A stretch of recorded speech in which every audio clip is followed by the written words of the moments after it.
This right here is a Ferrari FF, the most depreciated Ferrari on the used market today. When the FF was new, it cost over $300,000. But today, you can buy one like this for like 80. That is way more depreciation than any other Ferrari in 10 years. So what is it about this car that made it so much cheaper than the rest? Today, we're gonna drive it and see if it has everything to make it a real Ferrari. Then we're gonna point out all the stuff that makes it weird enough to afford, starting with how it looks. I've always liked these. Me too. Good looking car. It's got very similar headlights to the 458 of that era. Yeah, from the front, it looks very Ferrari, i.e. very, mamma mia, bellissimo. Nick, if you just move your camera right over here, this is where it gets weird. This is what people don't like. Hatchback Ferrari.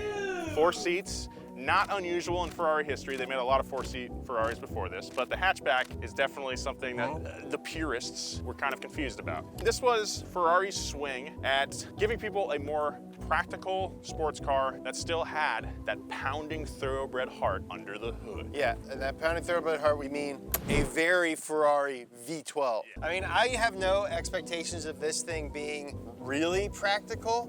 It's a Ferrari, but I've said it a million times, the difference between a 2-seater car and a 4-seater car as far as practicality goes is night and day. So why did they build this thing in the first place? Well, in the early 2000s, a little company called Porsche made a big car called the Cayenne, and people loved it. It sold like Tums at a bubble gut convention. Ferrari needed something that could kind of compete, but they would never make an SUV. The idea of a Ferrari SUV is sacrilegious. They would never change their mind. So they built this, the FF, a Ferrari that could do everything, from going to the track, ripping up the canyons, or even to putting a whole bunch of stuff in it. All right, part of the appeal of the FF is that it is a Ferrari that could be your only car. Yeah, so to test that, we have a whole bunch of boxes full of our most prized possessions. We're gonna see how many of them we can fit in our new daily driver. Yeah, we gotta move all this stuff from point A to point B, and this is the only car we have. Whoa! Strong. All right. Ooh. Like an SUV. Automatic. Pull these little levers. Seats go down. Very cool. This comes out like so. Or not. It might be the other. Oh, there we go.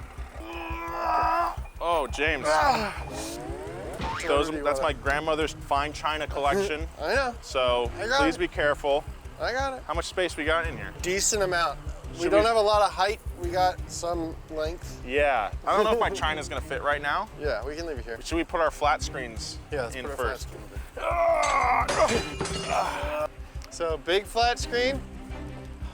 Big flat screen. Hey, that's a premium 40-inch screen right there. That is pretty impressive.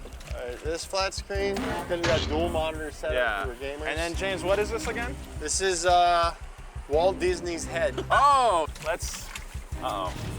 I think if we go from the front, so you gotta pull up on this. Oh, I don't know if Walt Disney's head, I don't know if it's, well, if I go sideways. Well, you're gonna get all the goop in.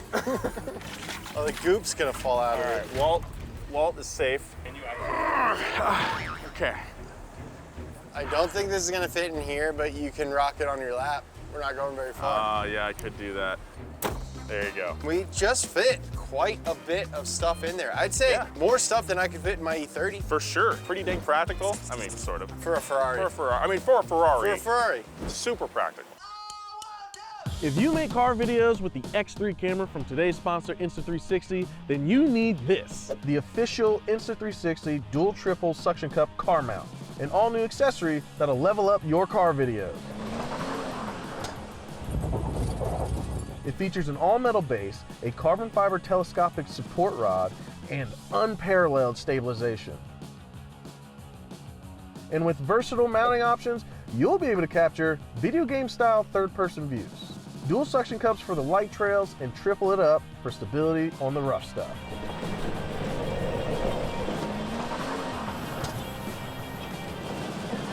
Take your driving footage to the next level with the official Insta360 dual triple suction cup car mount. It's safe, it's stable, and it's sturdy as hell. To experience it yourself, click the special link down below. If you're hitting the track or going off-road soon, trust me, you're gonna want this. Just click that link. To be an everyday car, it has to be a family car.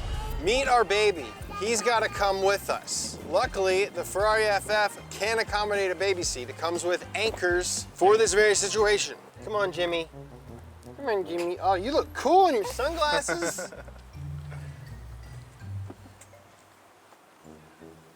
I mean, it's not as easy as like an SUV. No, because it's got 2 doors. That looks so convenient. Oh, so.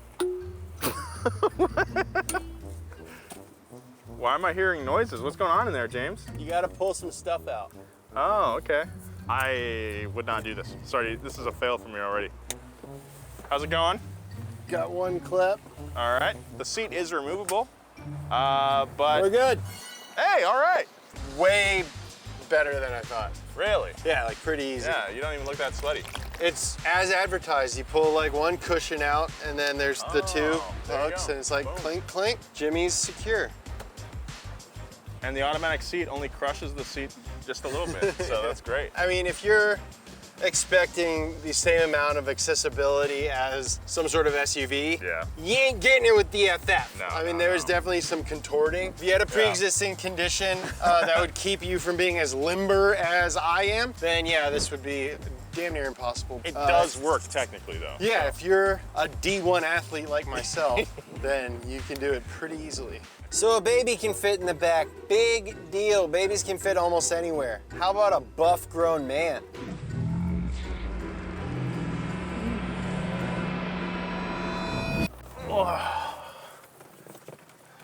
There it goes.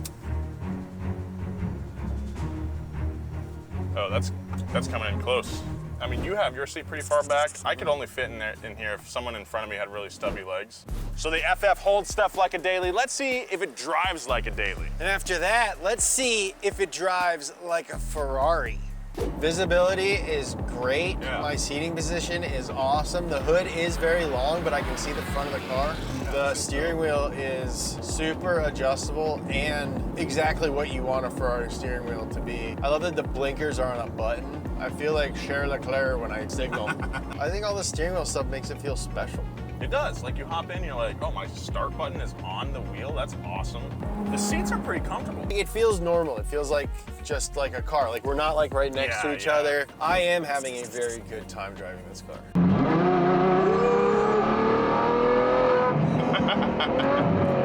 I mean, dude. It sounds... It's incredible. FF is powered by a 6.3 liter naturally aspirated V12, making 651 horsepower. That rockets it to 60 in 3.4 seconds and does the quarter mile in just over 11. That's screaming, dude. Dude, it's fast as F. And you can do all that with a baby seat in the back. Oh, yeah. There are a lot of beeps in this car. There's a lot of beeps. I think it's like a front sensor since the nose is so long, maybe? Not only is this thing extremely powerful, but it's also four-wheel drive. Not all-wheel drive, four-wheel drive, because there's a transmission on the front of the engine connected to the front of the crankshaft that powers the front wheels. It's a 2-speed transmission in the front to match a 7-speed transmission in the back. So depending on what gear you're in, it's either in that first or second gear to match the rear wheels, and then in 5th gear, it just becomes rear-wheel drive only. So Ferrari decided not to use a conventional all-wheel drive system with a center differential or transfer case or anything like that. Because that's heavy. It's heavy, takes up a lot of space, and the transmission is actually in the back of the car. They didn't want to have power going down one drive shaft and then back to the front with another one, which would create an even wider center tunnel here. So it makes sense, but it's also so complicated. I mean, they really did make this, I think, only for ski trips, is that entire four-wheel drive system, because it's not for like launches. No, you're not supposed to use it for launches, Yeah. and the front transmission is notoriously kind of fragile. Yeah. The one in this car has been replaced. Yeah, actually both transmissions in this car have been repaired and replaced. You have to replace the front transmission as often as you have to replace brake discs because they're carbon ceramics and they last about 40,000 It's miles. crazy. It's just insane. The owner of this car, he's telling us like, oh, it's a pretty high mileage one. I'm like, oh, so like 100,000? He's like, nah, it's like 43. 43,000. Like, what? Any other car that is like babied. That was cool. We were in 7th, and I hammered it, and it shifted down to 4th. Hell yeah. I would love to take just like an epic road trip with this thing. I'd love to just... You're like, oh, it's Friday. Let's go. I'm going up to San Fran, dude. Get some sourdough bread and say what's up to E40. Eat some real Chinese food for once. But you will be stopping a whole lot because the best fuel economy you're gonna get in this thing is in the teens. And if you're driving like this, like low single digits. Yeah, I bet. God. Ferrari only sold 2,291 FFs from 2012 to 2016. Which is not a lot. For contrast, Porsche sold over 22,000 Panameras in 2009 alone. So nearly every car that Ferrari has built has been just rear-wheel drive. And, you know, the all-wheel drive nature of this car probably does add to its black sheep status in the family. But I don't really think that explains the depreciation. What might help explain a little bit is when you learn that when that front transmission breaks, it can cost you $30,000 to $50,000 to get it fixed from Ferrari. That's an insane price to repair something, but does it really explain the depreciation? All right, so this car, I have the build sheet for it, actually. It was optioned to $330,000. Wow. I'm looking at these options right now. They are crazy expensive. James, I'm gonna read these options. I want you to guess the price of each of them. Okay. All right, this is a big ticket one. The front suspension lift system to help you get over big bumps. How much do you think that went for? $15,000. $15,000, way over. Yeah, that's a almost $5,800 option right there. It's a bargain. For Ferrari, that is a bargain. I'll do a little easier one. How about the red brake calipers? Red brake calipers, I don't know, $800. Oh, $1,445. I mean, that's still low for Ferrari. Is there anything else different about them other than the fact that they're red? It just says red brake calipers. Okay, great. How much do you think it costs to have the horses stitched onto the headrest? $2,000. Spot on, $2,088. I just got it done in mine. $2,000 for this? Yeah, dude. $2,000. $2,088. It's like the size of a polo shirt. Everything on here is an option. That carbon fiber steering wheel, that's actually pretty expensive at How much is that? $5,000. $5,000 for the carbon fiber. $4,800 for the carbon fiber steering wheel. Wow. Remember, this is 2012. Yeah. So carbon fiber's still pretty hot at that time, not as ubiquitous. Also, the shields on the fenders there. I was noticing those as we were walking up. These shields right here are actually an option. Those are a $1,623. Hold on. I mean, we were kind of giving them a little bit of guff for these shields being so expensive. This is like a different fender. Yeah, because it's inlaid into indented. it. So it's a different if piece. you don't have these shields, they manufactured a completely different fender for these shields, but they didn't manufacture a completely different fender for the North American market because it looks like they bought this from Tractor Supply, drilled a hole and just plopped it right on. Oh, these are forged rims, actually. These are one of the pricier options on the car at $5,939. Honestly, for forged wheels on a Ferrari, that sounds like a bargain. That is a super bargain. Another very interesting feature, the driver's side actually has an analog lock for the door that you put your key into. Yeah, so here's the lock right there on the door. Put the key in there. I believe this is one of the last Ferraris to be sold with one of these locks in the door. That makes me feel poor.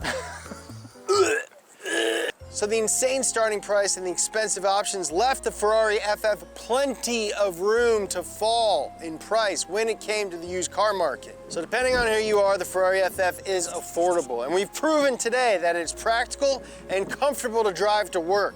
But is it a Ferrari? Well, to see, we're gonna take it where it belongs. The canyons of Maranello, Southern California. Let's go drive, dude.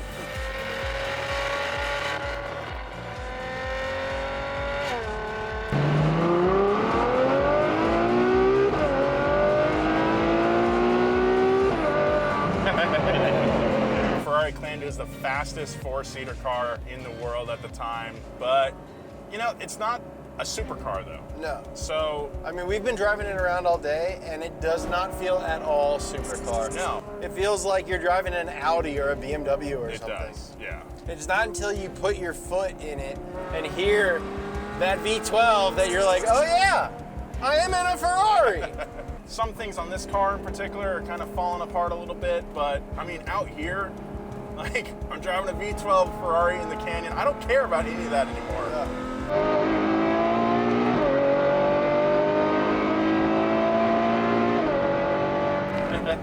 I mean, that sounds like what your Tata car sounds like. This car is practical. It's super fast. It's good looking. Yeah. It drives really, really well. Why did it go away? I think that the move to SUVs is really a sign of people's unwillingness to compromise. People want exactly what they want exactly when they want it. Exactly, man. People are upset when their Uber is 5 minutes late. So I want something that is really practical, has 4 doors, I can fit a mini fridge and a set of golf clubs in, and I want it to sound like a freaking Ferrari. Well, guess what, pal? You can get one in 2026 because they are currently sold out.